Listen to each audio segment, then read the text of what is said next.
Monsieur Fabien Matras. Merci, Monsieur le Président. Je voudrais m'associer à tout ce que mes collègues ont dit par rapport à vos travaux. Et je crois qu'on est tous abasourdis ce matin par les conclusions que vous avez évoquées.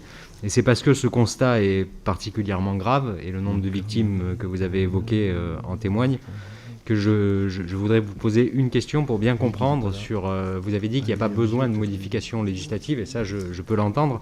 Mais ça rejoint un petit peu ce que disait M. Houillet. Est-ce que vous pensez que les pouvoirs publics, par contre, ont une action à entreprendre pour s'emparer des conclusions de votre rapport, des recommandations, et quelque part accompagner l'Église dans la mise en œuvre des recommandations que vous faites, et s'assurer qu'elles seront effectivement mises en place? Est-ce que vous avez un engagement de l'Église, d'ailleurs, ou est-ce que vous avez évoqué cette question avec eux depuis que vous avez rendu le rapport?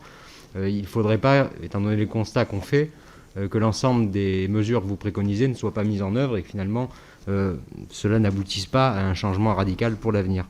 Et j'ai une deuxième question qui est en lien avec le secret de la confession, pour être sûr de bien comprendre. Vous dites que finalement le secret de la confession doit s'incliner devant l'obligation de dénoncer. Est-ce que, d'après vous, ce constat est valable uniquement pour des faits qui sont toujours en cours, ou pour des répétitions de faits qui sont en cours? Mais est-ce que cela s'étend aussi à des faits qui auraient eu lieu par le passé, quelques années plus tôt? Et est-ce que dans ce cas-là, le secret de la confession s'incline aussi devant l'obligation de dénoncer? Merci.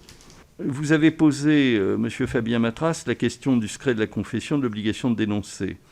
L'obligation de dénoncer, si vous voulez, en tant que la non-dénonciation est un délit, cette obligation, elle s'applique pendant le délai de prescription du délit, c'est-à-dire 5 ans à compter du moment où la confidence a été reçue. Voilà, je crois que c'est très simple.